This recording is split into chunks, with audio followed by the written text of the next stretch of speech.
Obviously, we have Mark Donnal and LeVert. We'll have Coach Beilein open with a statement, and then we'll take questions for the players, please, and then we'll finish up with Coach. So, Coach, if you want to start us off. You know, as you know, it's tough to win on the road. It's tough to win in the Big Ten. It's tougher to win on the road. I thought at the beginning of the game we were back on our heels and it did not look good.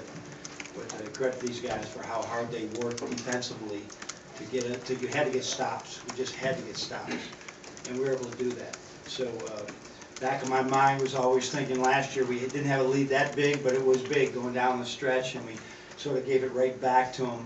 Probably we were able to make some foul shots. Karras made some plays.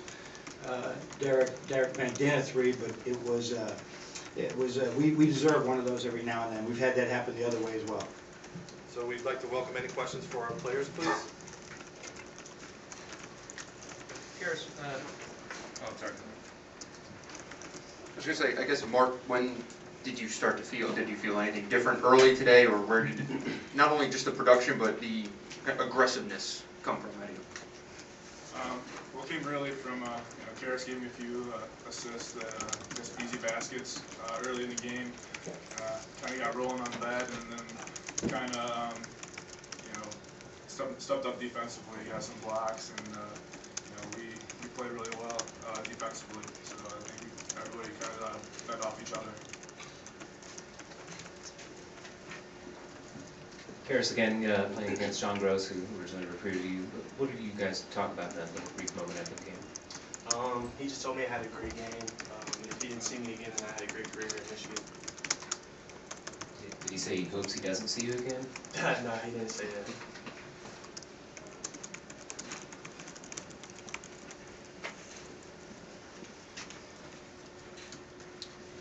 Mark, what did this game? What does this game kind of mean to you after all the ups and downs that we've obviously talked about over the last couple of years?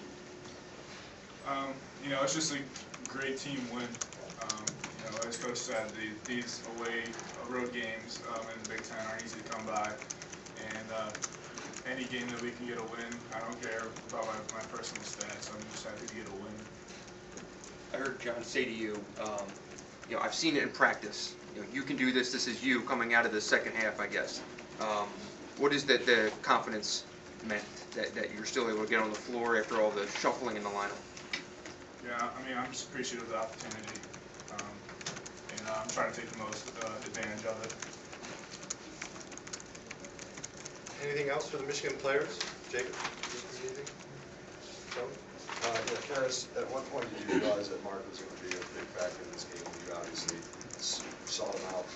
The coaches they did a great job of scouting them. They told us they didn't really have a lot of shot blockers. So going to the bigs really often was a big thing in our scout report. Mark really finished a lot of baskets.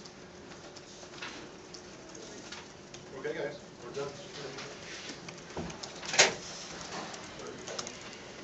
All right, questions for Coach Beilein, please.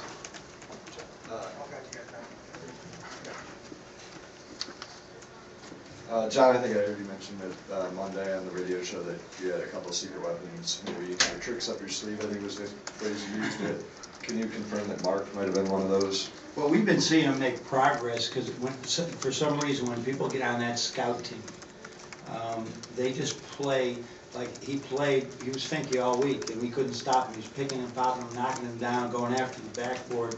And I just told him before the game, I said, you've had 4 hours to prove that you can play in this game, and you did. And that's the mentality I want our guys to have, whether you're on the scout team or you're alternating on the top 9. You get 2 hours to prove what you can do, and he did it. So Ricky played, Mo played, and then we couldn't get it. We wanted to keep him on the floor the rest of the time. But he's been more up than down in practice the last maybe week or so. But there's just been times where he's a better player than he plays in practice, and he's a better player than he's played in games. John, how much time did you spend scouting their zone press? It's what a lot of people are doing right now. It's not, and you have to ask them. That any type of long extended press like that is just to slow us down, not let us run our stuff, use the shot clock to advantage. We do the same thing. It's a soft press, and you got to dribble into a tough trap in order to get that, because if you press teams like us, we're gonna get a wide open three. If you're gonna double us in the full court, we're one pass from a wide open three or a basket. So everybody contains press when they play us, and I thought it was a good move. It slowed us down. And the 10 turnovers we had, we've been averaging 9 turnovers a game. They turned us over 10 times. They did a great job defensively in that first half. I don't know how many we finished with. 15. So that was a big difference in the second half, those 5 turnovers. I guess with Mark, you know, in this age of guys looking for instant results and things like that, for when you see a guy who's kind of gone through his road to get some payoff, and not, you know, in a Big Ten game of all. Well, it's big. I mean, we have to, everybody's got to earn everything. And everybody that you see ever playing games earn that opportunity. And now Mark is really doing understand as a third-year guy, right, that I got to earn this playing time. And Coach not changing until I show what I can do in practice. And I said the last 2 days after Christmas, I mean, he was just really good, but he was trending that way coming out of that. And sometimes the biggest handling success is the biggest thing for us. They'll have a good game and all of a sudden they go back to their old selves. We want him to be hungry, and he was really hungry today. He had a lot of contributions from Zach hitting a couple of big threes, Duncan not hitting a bunch of threes, but hitting some big shots. Only 2 for 5 today, yes. Beyond Karras and Mark, what really stood out? What do you really take away from this beyond those two? Well, Aubrey's defense was really good today. When we gave Karras and Zach both a rest at the same time, and the score went maybe from 7 to 12 or something like that. That was a great sign for our program, that we could trust that we were going to defend. I've never seen Aubrey play probably with that intensity on defense. He's realized he's got to earn some of these minutes, and he does it with defense. He's got to do it with defense. Anything else for Coach? Okay.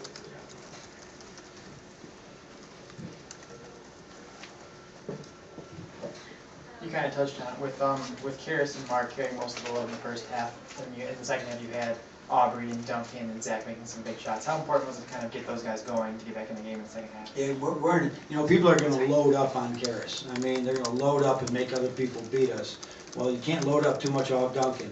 And just Zach can shoot. We all know he's been just a dagger shooter for a while.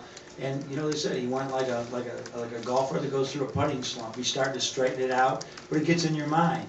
Again, he missed 2 shots tonight. Both of those were in and out. They looked tremendous coming off his hand and in the basket. So he could have been 4 for 4 today. So he needs one of those days. He probably needs one of those 4 for 4. I think he had 6 at Minnesota one time to really get out of there. But those other guys stepping up was huge for us. And you mentioned the huge difference in turnovers between the first and the second. What do you think was the key to helping those? Well, a couple of them, they really did a great job of it. They ended up getting the ball out of our hands. Like I'll take the double dribble by Aubrey, happens, right? And then I think we had another one where he fell to the ground, he walked, happens. It doesn't lead in a run-out basket. Every time we picked it up and they jammed down on us and they got all ball, it was a basket or a 3 at the other end. So that was a big difference. One thing, turning it over in a dead ball. You turn it over in a live ball, it's really, we don't do that very often, but we paid for it in the first half. Okay, Coach, thank you. Thank you.